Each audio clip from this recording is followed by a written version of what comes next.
Et Nathan, quand ils l'ont sorti de mon ventre, il y avait une malformation urogénitale. Et là, j'ai dit, mais je comprends pas, il n'y a jamais eu cette malformation-là dans la famille, d'où ça vient?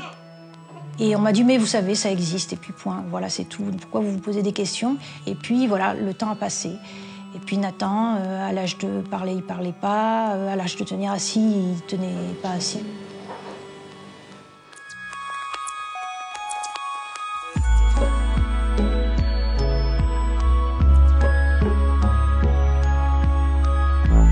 C'est une maladie terrible parce qu'on se sent mourir. Moi, je l'appelle la petite mort. Et j'ai toujours peur d'y laisser ma peau. Oui, ça c'est clair. Donc pour moi, les médicaments sont indispensables. C'est pas une question en fait. Je sais que sans médicaments, je ne peux pas vivre. Je ne serai pas là devant vous. J'avais bien préparé ma grossesse. J'avais lu ce qui avait marqué à l'époque dans la notice, consultez votre médecin. Donc j'avais posé d'abord la question à mon médecin généraliste. Est-ce que c'est contre-indiqué dans la grossesse? Non, non, pas du tout, il n'y a aucun souci. J'ai posé la question au gynécologue, même réponse. Au neurologue, même réponse. Et puis donc très vite, j'ai compris qu'il y avait quelque chose qui ne se déroulait pas normalement. Donc le temps de demander un rendez-vous au spécialiste, au centre spécialiste, Nathan avait déjà 2 ans et demi. Et là, on m'a dit, bah oui, madame, ce n'est pas un retard, c'est un trouble.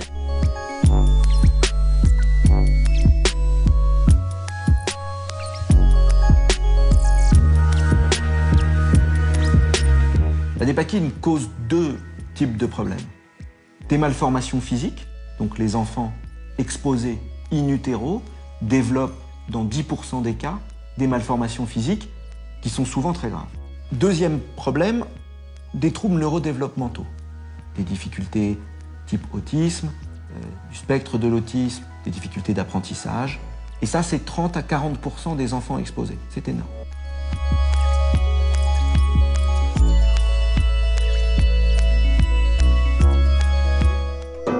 C'était aussi une manière pour moi de réparer les choses parce que la culpabilité, elle est gigantesque.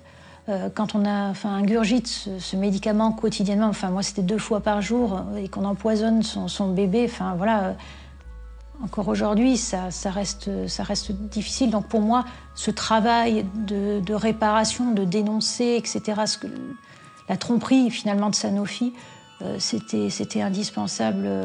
J'aurais pas pu me regarder en face. Il fallait que j'aide les autres familles, il fallait que je dénonce. Vous avez un laboratoire qui ne joue pas le jeu de l'information et qui ne communique pas toutes les informations qu'il a aux autorités de santé.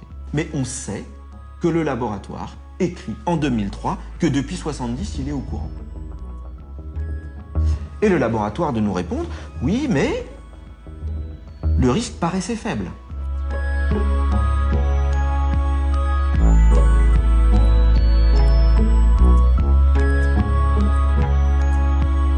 Cette industrie a une puissance comparable à celle d'un État.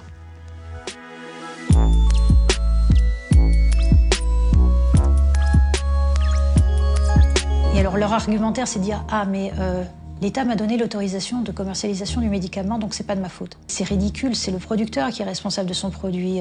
Voilà, bien sûr, l'État a failli dans le dossier dépakine, mais le principal responsable, ça reste le producteur.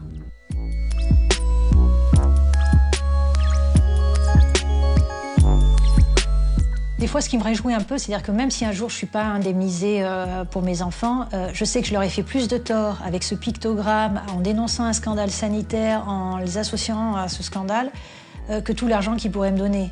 Ils m'ont méprisée comme ils méprisent souvent les victimes en disant « qui c'est cette femme du fin fond des Pyrénées-Orientales là ?» La puissance de laboratoire, elle est réelle et on ne peut pas du tout la contester.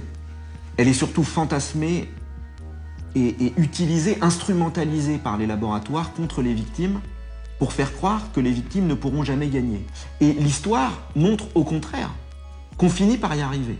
Alors on y arrive à un prix d'une énergie énorme, au prix de batailles terribles, mais on peut y arriver.